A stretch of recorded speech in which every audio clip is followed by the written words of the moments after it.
misericordia, Señor. Estamos eternamente agradecidos por el hermoso privilegio de haber recibido una salvación inmerecida, Señor. Por eso venimos hoy ante tu casa a honrar tu nombre, a seguir adorando, Señor, tu justicia, Padre, a seguir aprendiendo y alimentándonos de ti, Señor, a despojarnos de nosotros, a vaciarnos de nosotros, para aferrarnos más a tu palabra, Señor, para buscar lo eterno, Señor, para buscar lo maravilloso que tú nos ofreces siempre, Padre, unirnos al resto de la iglesia, de tu cuerpo, que hoy día, Señor, te honra en todo y por todo, Señor. Padre, que esta palabra sea de provecho a nosotros, que podamos recibirla, que podamos meditar en ella profundamente, Señor, que nuestros oídos sean abiertos para escuchar tu voz en medio de tu palabra, Señor, y que podamos hablarla como tú la hablarías, Señor, para que en todo y por todo la gloria sea siempre para ti. Amén. Vamos a ver otro mensaje de Jesús a través de una parábola. Hemos estado mirando diferentes parábolas donde Jesús nos ha dado de verdad unas enseñanzas tremendas, lo que uno puede encontrar en las Escrituras, pero esto solamente ocurre cuando uno decide realmente sumergirnos en la palabra, cuando realmente nosotros decimos: Señor, abre nuestro entendimiento, háblame a través de tu palabra. Yo no quiero venir a leer la Biblia, yo quiero venir a aprender de tu boca, aprender de cada palabra, porque la palabra es la única, la palabra de Dios es la única que tiene poder. La palabra de Dios es la única que cuando sale de la boca de Dios es la única que causa un efecto y produce el fruto por el cual fue enviada. Entonces yo no puedo tomar este libro a la ligera. Yo no puedo simplemente conformarme con lo que yo me encuentro a primera vista. Si esto fuese así, Dios no nos hubiese dejado un libro tan rico en contenido, en formas diferentes de hablar. Evidentemente eso es un claro mensaje para todo aquel que se acerca a la Biblia, diciéndote: no te va a servir simplemente con abrir y leer lo que vas a leer. Eso hay que tenerlo claro, porque si así fuese, Dios no lo hubiese dejado así, pero no nos lo dejó así. Él quiere que nos sumerjamos. Yo siempre he comparado la Biblia y es el mejor ejemplo que tengo, porque es que no encuentro otro. Quizás existirán otros, pero a mí me bendice este ejemplo que yo siempre pongo. La Biblia es como el mar. El mar es gigante y usted puede llevar cisternas, usted puede llevar camiones, usted puede llevar lo que usted quiera al mar y puede dejarle una bomba encendida de 24 horas y el mar no se va a quedar sin agua. El mar no se va a botar. Se te va a fundir la bomba, se te va a quedar sin gasolina, se te puede dañar el vehículo. Tú y yo nos vamos a envejecer y el mar sigue estando igualito. Pareciera que como que, más bien, en vez de sacarle, pareciera que le estuviéramos metiendo. No se agota. El mar tiene otra peculiaridad. Por arriba se ve bonito, espectacular, uno dice: oh, mira el cambio de colores, mira a lo mejor las olas del mar y todo, que usted se acerca a la orilla, usted puede disfrutar el agua de la orilla, sobre todo cuando no tiene niños, ¿no? Que tanto no saben nadar, no está pendiente, no te vaya mucho, quédate en la orilla. Pero cuando usted se sumerge, usted se va metiendo al mar y va avanzando en el mar, y usted logra ver hacia abajo y usted logra meterse hacia abajo. Usted dice: esto aquí abajo es otra cosa. Es muy diferente abajo que arriba. Tanto así que hasta la ciencia ha logrado demostrar ya con dificultad, porque no le ha sido fácil, encontrar la vida marina en lo más profundo del mar, en sitios donde cuesta una barbaridad llegar, que son kilómetros hacia abajo, que al hombre le costó años decir dónde está el lugar más profundo del mar. O sea, en pocas palabras, en Venezuela, toca fondo. ¿Dónde está el fondo de esto? Le costó años, porque la presión del agua es tan fuerte abajo que puede destruir el cuerpo, esa presión, porque es una presión que se ejerce. Y ahorita, con los avances de la tecnología, el hombre se ha dado cuenta dónde es el lugar más profundo y ha dicho, wow, no sabía que aquí abajo, tan abajo, hay vida marina. Es exactamente lo que ocurre con las escrituras. Si usted se queda en la superficialidad, usted va a ver, usted va, evidentemente va a leer, pero en la medida que usted se va profundizando, en la medida que usted se va sumergiendo, usted se va a dar cuenta las riquezas de las verdades que están acá. Por eso digo que la palabra es como el mar. Y usted le saca, y usted le saca, y le saca, y le saca, y le va a seguir sacando porque esto no se va a agotar. Entonces, qué maravilloso es esto. Así que hoy vamos a ver otra parábola de Jesús, pero forma parte de ese mar maravilloso en el cual podemos sumergirnos y sacar. Vamos a Lucas 18, vamos a sumergirnos, póngase su traje de buzo para sumergirnos en las Escrituras. Lucas 18, versículo 1. De verdad que es el agua, el mar tiene unas partes hermosísimas, unos corales, una belleza debajo. De verdad que es muy lindo el mar. Y fíjese que, así como en la parte de arriba hay ese oleaje que a veces es fuerte, tiene grandes olas, algunos se asustan con esas olas, otros aprovechan para surfear, por ejemplo. Lo mismo ocurre con las escrituras. Cuando tú te quedas en la superficialidad, te vas a topar con situaciones que parece que te van a sobrepasar porque tú no lo vas a entender o crees que hay algún problema con lo que estás leyendo. Dijo Jesús acá, el versículo 1, cierto día Jesús les contó una historia a sus discípulos para mostrarles que siempre debían orar y nunca darse por vencidos. Punto número 1.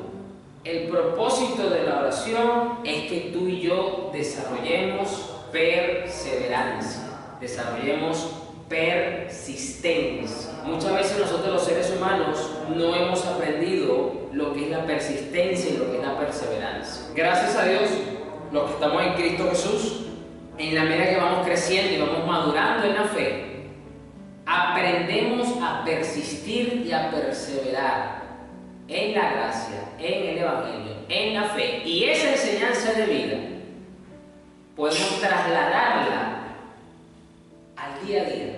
Porque para nadie es un secreto que vivimos en un mundo, vivimos en una era, vivimos en un tiempo caído, en un tiempo peligroso, en tiempos complicados, en una sociedad que es antagónica a nuestros principios, que es hostil con nosotros y que muchas veces no la vamos a tener fácil para lograr los objetivos que queremos.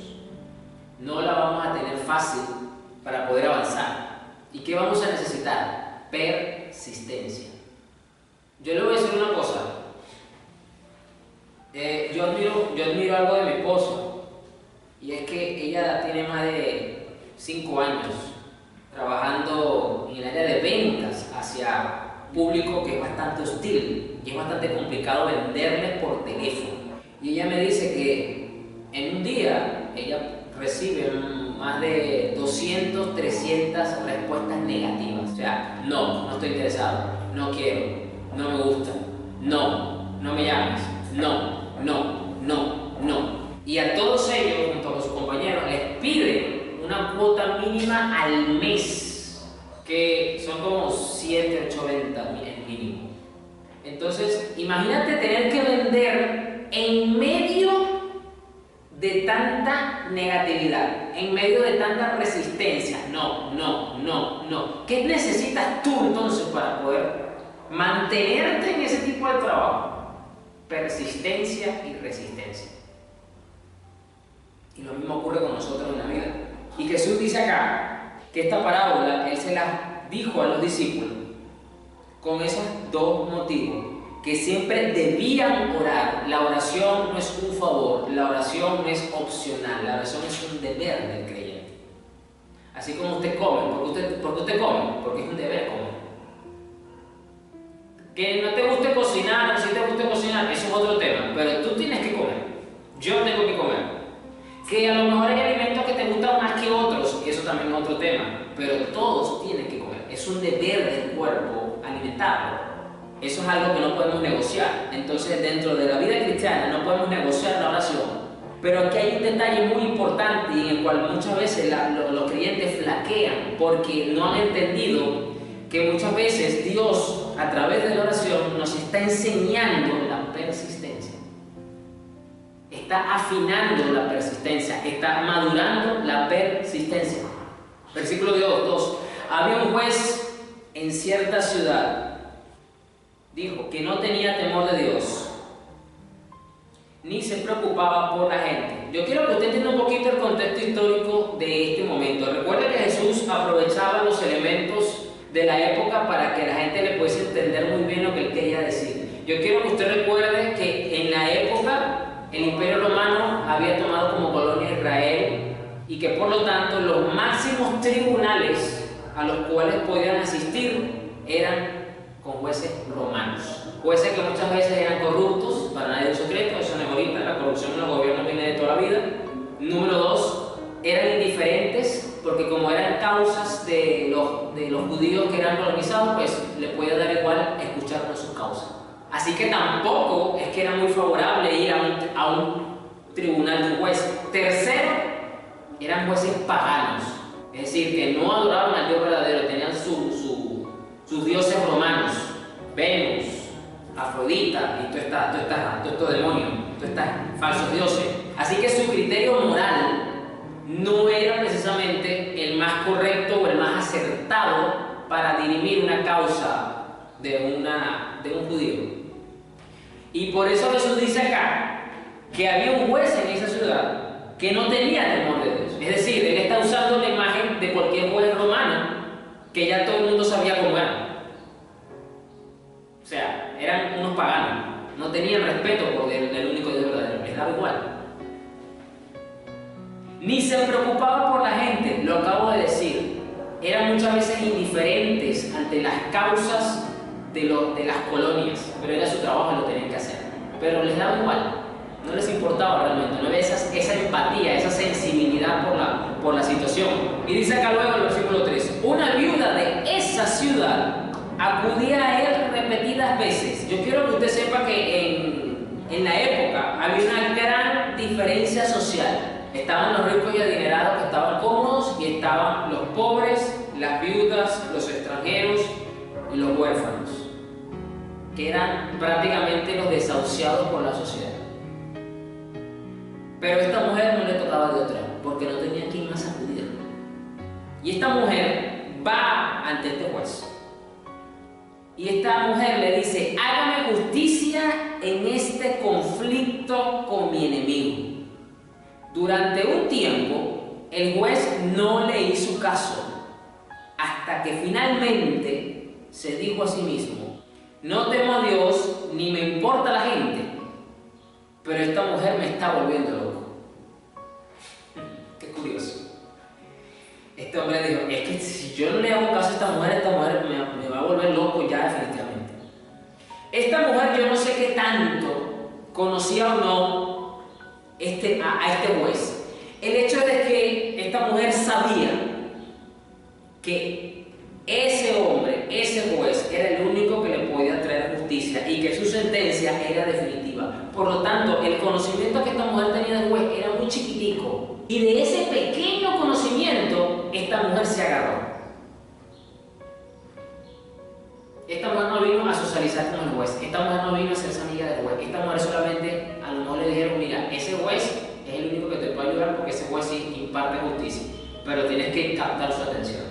La mujer dijo, ¿cómo lo voy a captar? Si soy viuda, yo no tengo nada que darle, no le puedo dar ni siquiera nada, o sea, me toca ser ¿qué? Persistente, paciente, ese es otro punto. Cuando tú y yo vamos a la oración, la persistencia viene de la mano con la paciencia, porque tú no sabes cuándo te van a atender. Y yo creo que de eso los venezolanos tenemos bastante tela que cortar, porque cuando nos tocaba hacer una diligencia pública en Venezuela, uno ya se armaba de paciencia, ya uno se paraba en la mañana, hoy tengo que ir al ministerio tal, que ir a la sede tal, y ya uno se mentalizaba que ibas a perder por lo menos media mañana, o me toca ir al banco, igualito ibas a perder media mañana, porque hacer diligencia bancaria en Venezuela era de verdad un dolor de cabeza. Y ya uno como que se pasaba el chip, paciencia. Pero había que tener ¿qué? Persistencia. Mire, cuando yo empecé a preparar todos los papeles, porque ya yo me venía de Venezuela para acá, esto literalmente yo lo viví. sacar un documento me demoraba hasta un día. Y libre Dios me tuviera misericordia y que no se fuera la luz en ese día. Porque si no, entonces me posponían para otro día o simplemente me dejaban guindando. Me decía, vuelvo a venir a ver cuándo lo podemos atender. Paciencia y persistencia. Versículo 5. Pero esta mujer me está volviendo loco. Me ocuparé de que reciba justicia.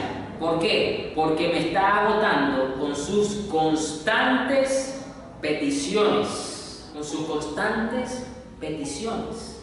Versículo 6. Entonces el Señor dijo, aprendan una lección de este juez injusto. Aquí viene lo interesante. Si hasta él dio un veredicto justo al final, siendo un juez injusto, siendo un juez inmoral, siendo un juez pagano, siendo un juez indiferente, porque no era judío, era romano. Y Jesús dice, si hasta él pudo dar un veredicto justo a favor de esta mujer, ¿acaso no creen que Dios hará justicia a su pueblo escogido que clama a Él día y noche? ¿Seguirá aplazando su respuesta? Y este es el punto. Si esta mujer logró que este hombre, por su persistencia, le diera una sentencia justa, es que el juez no le tocaba a otro. Porque si el juez dicta una sentencia injusta, la mujer iba a apelar. Porque va a decir que no estoy de acuerdo con esa sentencia. Entonces se le iba a volver a pegar con un chichón otra vez. El juez dijo, no, yo prefiero quitármela de encima definitivamente. ¿Qué es lo que voy a hacer? Voy a ser justo, le voy a impartir justicia. Lo hizo quizás motivado porque no quería verle más la cara, porque ya lo tenía, como lo dice esta versión, ya lo tenía loco. Pero lo hizo. Entonces, me gusta lo que dice Jesús aquí luego en esta lección. ¿Por qué? Porque dice que si este hombre, bajo esta condición, logró impartirle justicia a esta mujer, ¿cuánto más Dios, que no es un inmoral? ¿Cuánto más Dios, que no es corrupto? ¿Cuánto más Dios, que no es indiferente a tu causa, no te va a impartir justicia? Es decir, aquí importa mucho el cómo tú estás conociendo al Padre, cómo tú conoces a Jesús. Porque esta mujer, con este conocimiento de este hombre, ella dijo, no me importa, yo voy a hacer que me haga justicia. Cuanto más tú y yo, que tenemos un conocimiento más claro de quién es el Señor, de quién es el Padre, cómo es su carácter, y a este punto quiero ver, entonces eso te motiva a ti y a mí y a ser persistentes en la oración. Lo que te mantiene a ti orando no es la respuesta que tú quieres escuchar. Lo que a ti te va a mantener orando es el carácter de Dios, de cómo tú conoces el carácter de Dios. Repito, esta mujer fue ante un juez inmoral, pagano e injusto y logró que le hicieran justicia. Tú y yo tenemos un Señor, tenemos un sumo sacerdote que aboga por nosotros delante del Padre. Podemos acercarnos al trono de la gracia a recibir misericordia, para presentar nuestra causa delante del juez, delante de nuestro Padre, que no es pagano, que no es un inmoral, que no es indiferente a tu causa. ¿Cómo no vamos a nosotros entonces acercarnos con persistencia? Esta mujer dice que por un tiempo lo estuvo haciendo. No nos dice cuánto, porque es exactamente lo que va a ocurrir con nosotros. A veces nosotros vemos la oración simplemente como la forma en la que yo me comunico con Dios y a la que yo le pido las cosas. Es verdad, por supuesto, pero hay un detalle que no podemos olvidar acá y Jesús lo está poniendo de relieve de primera mano, que la oración es una forma de Dios formarnos a nosotros también, porque nos está haciendo madurar ¿en qué? En la perseverancia. Nos está haciendo madurar ¿en qué? En la persistencia, en la paciencia. ¿Tenemos garantía de que Dios nos va a responder? Sí, totalmente. ¿Cuándo va a suceder eso? No sabemos. Y ese es el punto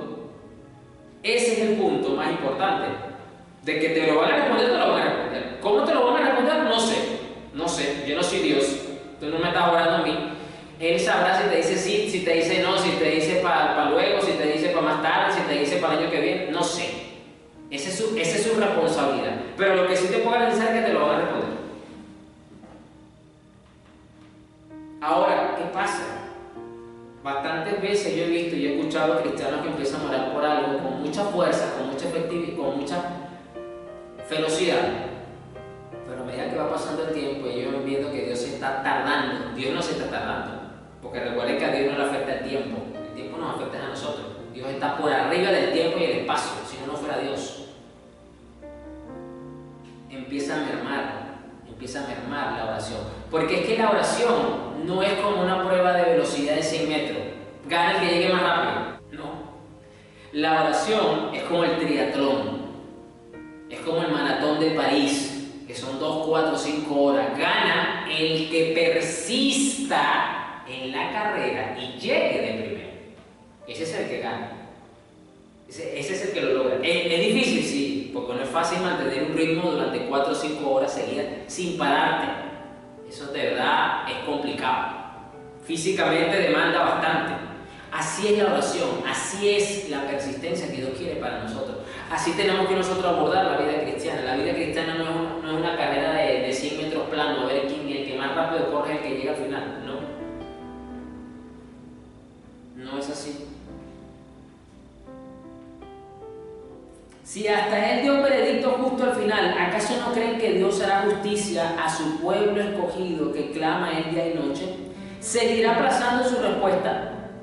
Versículo 8, les digo que pronto les hará justicia. Pronto les hará justicia. Es interesante que Jesús luego termina esta primera parte de su enseñanza con una pregunta. ¿A cuántas personas con fe encontrará en la tierra? Y aquí uno dice, ya va, pero si Jesús dice que le va a dar una lección a los apóstoles que tiene que ver con la oración y la persistencia, porque entonces termina con una pregunta que tiene que ver, parece que con otro tema, como que está saltándolo. No, es el mismo tema. Tú no vas a poder crecer en la fe y madurar en la fe si tú no desarrollas persistencia y perseverancia. La persistencia y la perseverancia es lo que te va a mantener creyendo que Dios te va a responder lo que le estás pidiendo. Porque algunos cristianos, la Biblia dice que el justo por su fe vivirá. Y que sin fe es imposible agradar a Dios. Entonces, si queremos vivir por la fe, queremos ejercitar la fe, te tengo la respuesta y es práctica y es sencilla. Necesitas crecer en la persistencia y en la perseverancia. Y una de las formas inmediatas y directas que tienes para eso es la oración. En la oración Dios desarrolla en ti esa cualidad, esa virtud celestial. Mire, se lo voy a poner de esta manera. Haga un recuento rápido en su mente las cosas que usted ha comenzado y las ha dejado a mitad de camino. Póngase a pensar, algún estudio, algún emprendimiento, alguna iniciativa, alguna actividad, algo que iniciaste y lo dejaste a mitad de camino. Y te vas a sorprender que quizás no fue por la excusa que tú creíste, ¿no? Porque es que me faltó plata, es que no tuve más tiempo, es que me mudé, es que esas son las excusas que a lo mejor al momento tú pones, pero ponte a meditar para que tú veas, a lo mejor fue falta de persistencia. Falta de perseverancia. Te voy a dar un caso muy curioso. Hay un presidente norteamericano que es muy popular y que, bueno, ha aparecido en películas de diferentes formas. Es un ícono para los norteamericanos. ¿Quién no ha escuchado nunca de Abraham Lincoln? Presidente Abraham Lincoln, que murió asesinado en un teatro, por cierto. Logró acabar con la guerra civil que divide a su nación. Pero fue un presidente conocidísimo. Siempre lo mencionan en películas, hay alguna estatua. Hay un lugar especial donde conmemoran a Abraham Lincoln en Estados Unidos. Es como una especie de monumento donde sale él sentado en una silla presidencial. ¿Cuál es lo curioso de su caso? Que según la historia, él postuló a la presidencia más de 10 veces para poder ser presidente. Hasta que le llegó su momento y lo logró. ¿Usted sabe lo que es 10 veces? Esto me hace recordar también bíblicamente a Moisés, que fue 10 veces delante del faraón con el mismo mensaje. Dios te dice que dejes ir a su pueblo. No quiero dejarlo ir, no lo voy a dejar ir. Moisés se dijo otra vez. Anda y dile otra vez a faraón que deje ir al pueblo. Otra vez, Moisés. Dios dice que deje ir al pueblo. No lo voy a dejar ir. Otra plaga. 10 veces. 10 veces. Entonces, ¿tenemos que ser persistentes en la vida? Sí. ¿Es una virtud celestial? Sí, es una virtud celestial. Yo le voy a decir una cosa, muchas veces la persistencia, cuando no está madura, es terquedad. ¿Cuál es la diferencia entre la perseverancia como virtud bíblica y la terquedad como una cualidad de la persona en su estado natural? ¿Cuál es la diferencia? Que en la perseverancia tú tienes humildad. Tú tienes humildad. Tú no te puedes acercar a Dios en orgullo, porque la Biblia dice que Dios mira de lejos al altivo. Dios escucha la oración de su pueblo cuando se humilla. Y aquí vamos a ver la segunda parte de esta moraleja, de esta enseñanza de Jesús, porque Jesús no está terminando de enseñar a los discípulos acá. Esta fue la primera parte. La otra parte de lo que, para responder a la pregunta que hice, es que en la terquedad tú eres persistente, pero hay soberbia y orgullo mezclada. ¿Por qué? Porque tú dices, yo voy a hacer esto porque me da la gana, porque yo lo quiero hacer y no me importa más nada. Estoy poniendo un ejemplo muy claro. No te importan las advertencias de tus familiares, no te importa a lo mejor el consejo que te dio el hermano, no te importa quizás lo que ya tú sabes que dice la Biblia, pero nos hacemos los locos. Yo lo voy a hacer porque yo lo quiero hacer. Eso es soberbia, eso es orgullo, eso es arrogancia. ¿Es perseverancia? Sí. Porque estás insistiendo con algo, pero está mezclado con orgullo. Y eso es lo que uno llama ser terco. Pero qué terco, me decía mi abuela. A este le dicen una cosa por un oído y le sale por el otro. Esa es la gran diferencia. Entonces, ¿qué es lo que tiene que hacer Dios? Tiene que purificar el corazón, tiene que purificar, santificar esa virtud. ¿Cómo? Apartando el orgullo, apartando la soberbia. Es como el oro. El oro lo purifican en el fuego. Mientras más fuego lleve el oro, más puro es y más valor tiene. Es exactamente lo que ocurre. Ahora vamos a ver la segunda parte de esta enseñanza del Señor Jesús, porque esto no quedó aquí. Abajo viene otra parábola. Dice, la parábola del fariseo y el cobrador de impuestos. Dice el versículo 9. Luego Jesús contó la siguiente historia a algunos que tenían mucha confianza en su propia rectitud y despreciaban a los demás. Cuando hay una confianza desmedida, cuando hay un concepto de sí mismo demasiado elevado, distorsionado, una de las cosas que se hace es que se empieza a menospreciar y a mirar por debajo del hombro, como decimos en Venezuela, a los demás. Tenían mucha confianza. Ojo, tú tienes que confiar en ti, tú tienes que confiar en las habilidades que Dios te dio, porque Dios le dio dones a los hombres, dice las Escrituras. Dios nos dio, lo vimos en la parábola de los talentos, a cada uno le dio según qué, según su capacidad. Entonces tú tienes que saber lo que Dios te dio. Entonces tú tienes que confiar en lo que Dios te dio. Lo que no puedes es tener exceso de confianza. Eso es lo que está aquí planteado, ¿eh? Ojo con eso, porque estas personas que son muy inseguras en la vida, eso es una falta de confianza en sí mismo. O sea, las dos posiciones son erradas, tanto el que tiene mucho como el que le falta. Y despreciaban a los demás. Pero aquí hay otro detalle, dice que tenían mucha confianza en su propia rectitud, en su propia capacidad.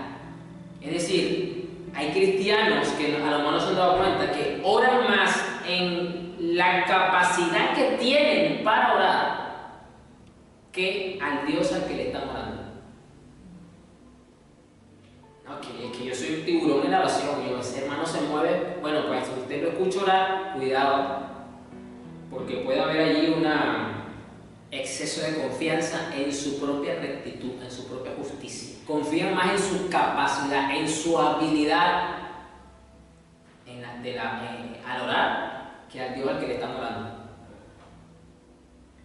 Dos hombres fueron al templo a orar. Uno era fariseo y el otro era un despreciado cobrador de impuestos. ¿Por qué dice despreciado cobrador de impuestos? Porque habían judíos que trabajaban como cobradores de impuestos. Y esto era muy mal visto, por lo general, por la gran mayoría de los israelitas. ¿Por qué? Porque los veían como traidores. Los veían como que, ¿cómo es posible que tú vas a trabajar para el imperio que nos colonizó y encima vienes a cobrarnos el impuesto? Y vienes y encima sabes la situación que te estoy diciendo, que no te estoy pagando porque no quiero quiera, sino porque no puedo, igualito vas y me metes en una sanción, me metes en la cárcel. O sea, quiero que vean el cómo los judíos veían a los cobradores de impuestos cuando eran judíos también. O sea, era un desprecio fatal. O sea, casi que te vamos a quitar la nacionalidad porque tú no te mereces ni siquiera decir que eres judío. O sea, por eso dice esta versión, despreciado cobrador de impuestos. O sea, representaban al imperio romano de la forma más cruel posible, porque a ellos no les importaba la situación X. O sea, no, que es que tengo un familiar enfermo, es que mira que no me ha ido bien en las ventas este mes con el barco pesqué. A mí no me interesa, tú tienes que pagar los impuestos. O pagas, o sufres la sanción, o te metes preso. O sea, era una situación de verdad que despreciaban a los cobradores de impuestos. Y les voy a decir una cosa, uno de los apóstoles de Jesús fue un cobrador de impuestos. ¿Sabe quién fue? El apóstol Mateo. Mateo fue cobrador de impuestos.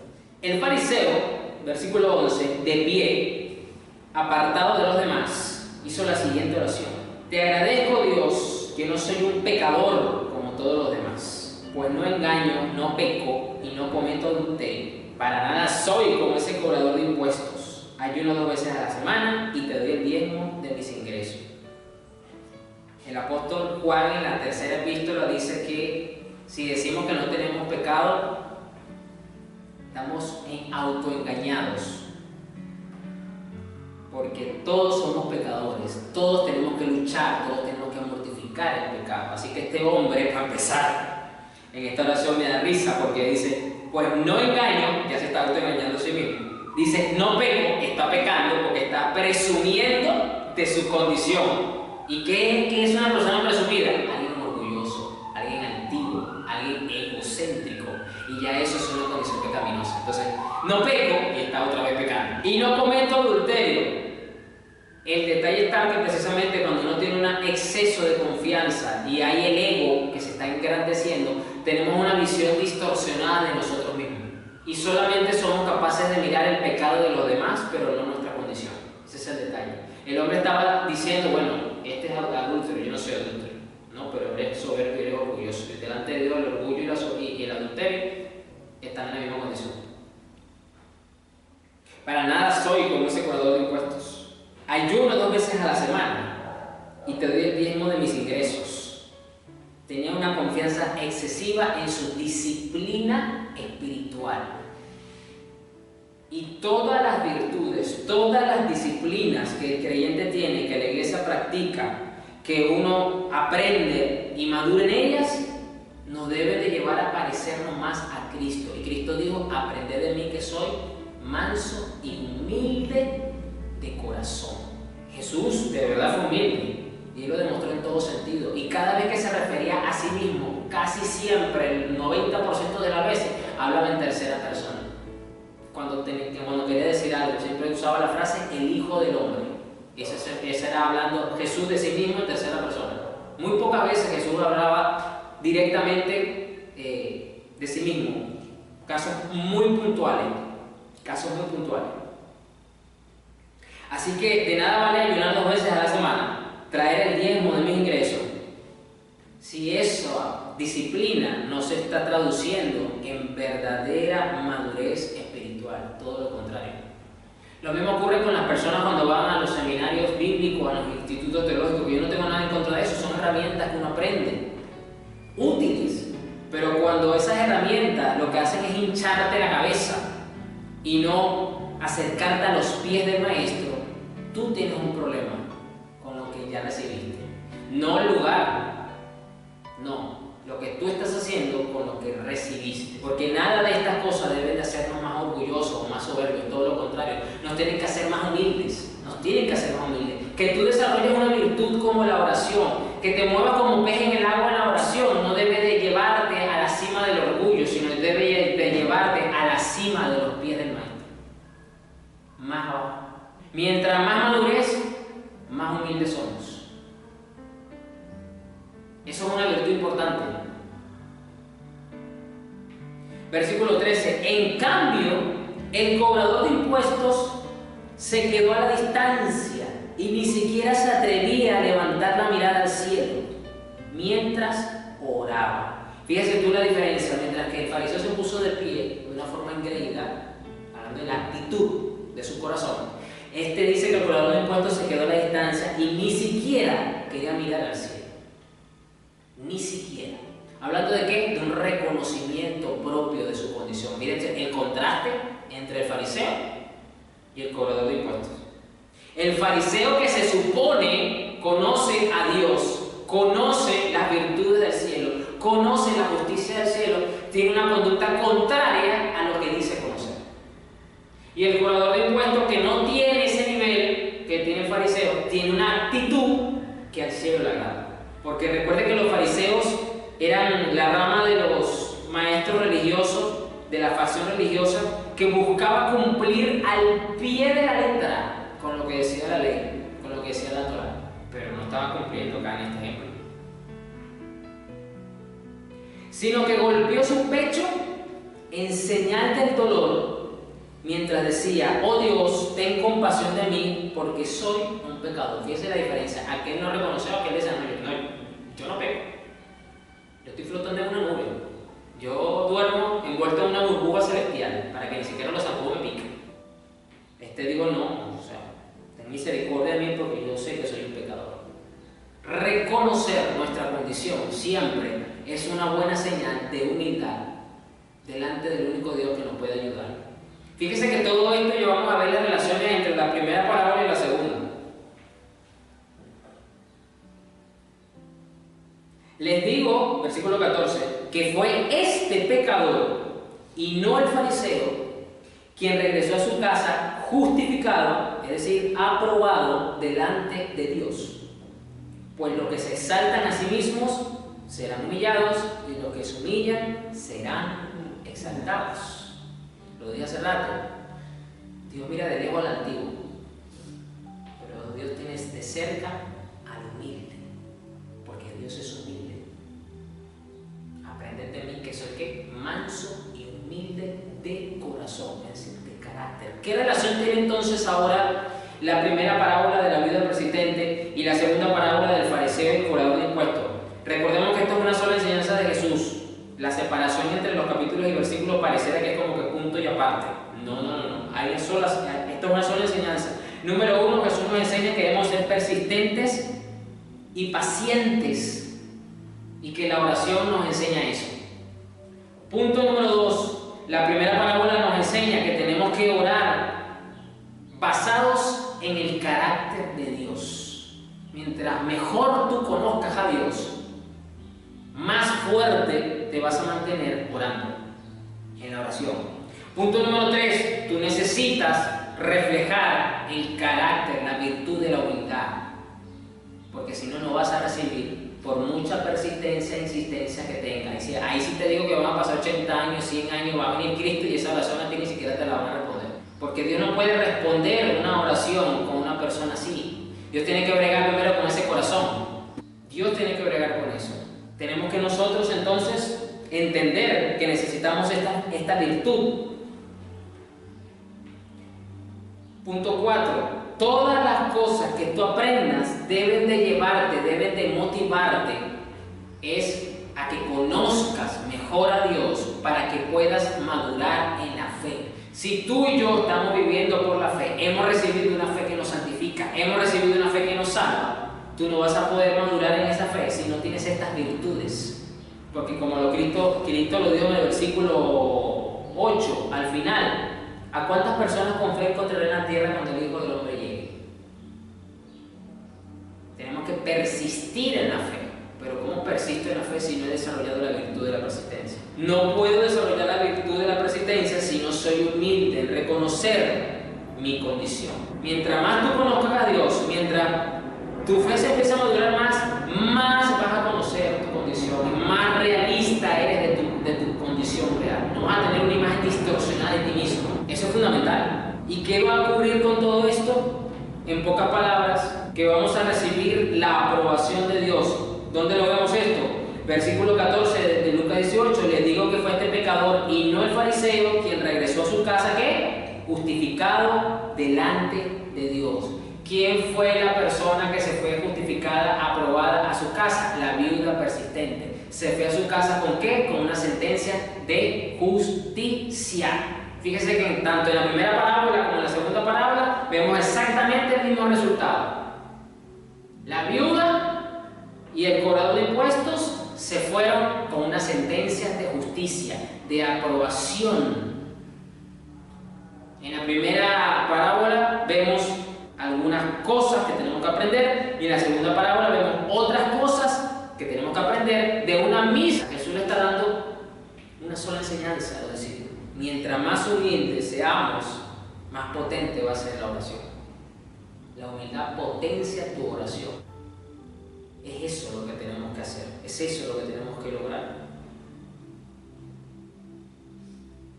Tenemos que ser persistentes, tenemos que persistir en la humildad, tenemos que persistir.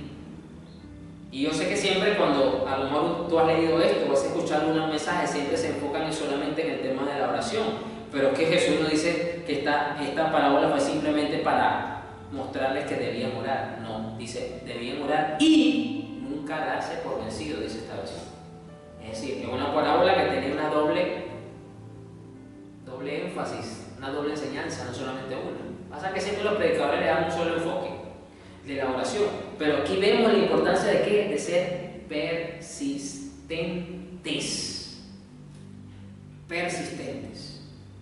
Tenemos que persistir. ¿Vamos a persistir en qué? En la voluntad de Dios. Mira, cuando tú estás creciendo en humildad, cuando tú estás creciendo en estas virtudes celestiales, la terquedad empieza a desaparecer y empieza la virtud de la perseverancia a dar fruto en ti. ¿Por qué? Porque ya la soberbia, el orgullo está dejando a un lado y ya tú empiezas a ser persistente en la voluntad de Dios, en lo que Dios te pone delante, hacia donde el Espíritu Santo te está llevando, hacia donde el Señor te está permitiendo trabajar o moverte. Empiezas a ser persistente y eso es fundamental, eso es necesario. ¿Cómo vamos nosotros a persistir en este mundo cuando este mundo es antagónico a nosotros? Cuando este mundo hostil es antagónico. Tenemos que ser persistentes. Tenemos que dejar, Satanás quiere, pero mejor dicho, que dejemos de ser persistentes. Satanás no es que no quiera que tú dejes de orar. Obviamente, él no quiere que tú sigas orando, él no quiere que la iglesia ore. Pero si él logra que la iglesia deje de orar, es porque logró que la iglesia dejara de ser persistente.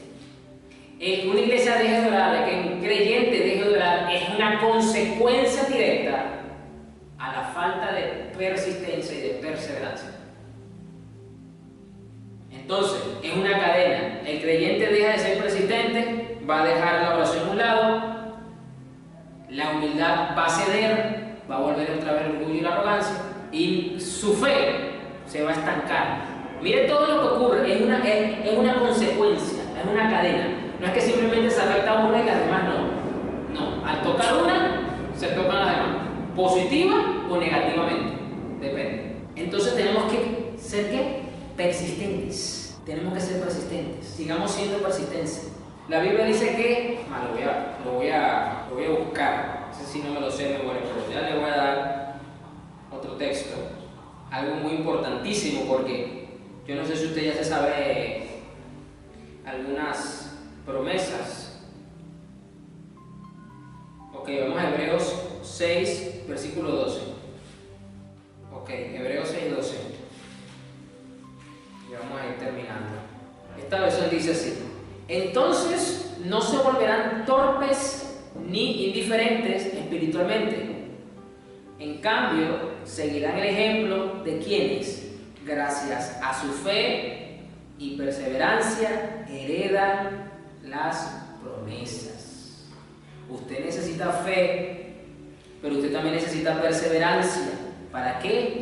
Para que las promesas que usted encuentra en la Biblia, que son suyas, que son mías, se puedan cumplir. La fe sola no te sirve, porque la fe sola no es mágica. La fe sola no es como el chasquido de Thanos, no es como los deseos del genio de la lámpara. No, la fe necesita otras virtudes del cielo para manifestarse. Las promesas de Dios necesitan fe y perseverancia. Usted ya se lo he dicho y se lo seguiré diciendo, la Biblia tiene más de 3.000 promesas de todo tipo, de protección, de salud, de provisión, de paz, de cualquier cosa que usted necesite. Usted va a encontrar una promesa en esa escritura. Usted puede, pastor, ¿yo puedo orar en base a esa promesa? Sí, puedes orar en base a esa promesa. Puedes pasar todo el día meditando en esas promesas. Puedes vivir, apenas abras tus ojos y la ves pegada en el techo de tu cuarto, para que apenas abras los ojos, lo primero que veas es la promesa de Dios con la versión que te gusta. Fabuloso. Puedes mandarse una camisa con una casaca, una chompa con la promesa pegada, pero no se va a manifestar, no se va a hacer realidad esa promesa si tú no tienes perseverancia, fe. No lo digo yo, lo dice la Biblia. Esto es para que usted vea que el Evangelio es práctico, no es tan místico como muchas veces algunos creen. Entonces, ahora usted entiende por qué Jesús comienza, el versículo 1 del 18, el escritor de Lucas nos dice que contó esta parábola para que vea la importancia de orar y persistir. Este es el punto. Esto es lo más importante. Así que bueno, vamos a orar un mensaje necesario, porque tenemos que ser persistentes. ¿Cuántas cosas usted ha dejado de tener, ha dejado de lograr por no persistir en la vida? Usted tiene que ser persistente. Quizás alguna de ellas sí era necesaria que la dejaran porque no eran productivas para usted, no eran de provecho, no eran de bendición, pero quizás otras sí lo iban a hacer. Pero usted no logró ver ese resultado porque usted no persistió. Nos falta esa perseverancia. Personas que a la primera, cuando ven que la cosa está muy complicada, ya abandonan. No, porque yo he escuchado esto, no, eso no es de Dios porque eso era muy complicado. Eso no es de Dios porque cuando las cosas son de Dios, todo se alinea y todo se da perfectamente. Eso tiene más mística, herética y de nueva era que de evangelio. Así de simple. Dios le prometió a los primeros israelitas que sacó de Egipto que lo iba a llevar a una tierra donde fluía leche y miel, donde iban a poder hacer crecer sus hijos, iba a ser una cosa espectacular. Dios le cumplió esa palabra, sí se la cumplió. Pero ¿cuál fue la sorpresa? Que cuando llegaron a la tierra, habían gigantes. Tenían que ¿qué? Pelear. Y le voy a decir una cosa, esa pelea no duró 2 días. Duró tiempo, es decir, tuvieron que persistir hasta lograr lo que Dios les dijo que les iba a dar. Oren en base a las promesas, comas esas promesas, son más de 3.000 promesas, pero usted necesita ahora persistencia. Persistir. ¿Amén? Así que vamos a orar. Gracias, Señor Jesús, porque tú no solamente nos estás educando en la oración, sino que nos estás enseñando que debemos ser persistentes. Porque muchas veces para hacer tu voluntad revelada en nuestras vidas, o ya dejar escritas para nosotros, vamos a necesitar ser persistentes, Señor, para ver el cumplimiento profético, para ver el cumplimiento, Señor, de alguna promesa, para ver el establecimiento de tu reino, para ver el avance de tu evangelio, Señor, para ver el fruto del Espíritu en nosotros. Necesitamos ser persistentes, Padre. Señor, yo reconozco que quizás en algunos momentos he dejado de ser persistente y por eso no he visto lo prometido, Señor. Y esto no es culpa del diablo, esto no es culpa de las circunstancias, esto no es culpa de las autoridades humanas, sino ha sido mi falta de persistencia, de no seguir adelante, Señor, con lo que sé que tenía que hacer. Padre, ayúdanos a ser persistentes, y más en estos tiempos difíciles que atravesamos y que sabemos que en la medida que tu venida se acerca, se volverán más hostiles. Y eso nos tentará a dejar de ser persistentes, buscará amedrentarnos para que no sigamos adelante, Señor. Yo solo te pido, Padre, que así como la iglesia en Hechos 4 oró porque se sentían amenazados, Señor, para dejar de predicar tu evangelio, y tú los fortaleciste, tú los respaldaste con el poder de tu Espíritu Santo para que ellos fueran persistentes en la predicación del evangelio. Y gracias a esa persistencia es que yo hoy puedo creer, puedo abrazar, Señor, tu evangelio, puedo abrazar tu sacrificio, puedo predicar tu palabra a otros, Señor, gracias a esa persistencia. Así que yo te pido, Señor, que tú desarrolles esta virtud en tu iglesia, en tus hijos, Señor, en tus pastores, para que podamos seguir estableciendo tu reino. Gracias, Señor Jesús. Amén.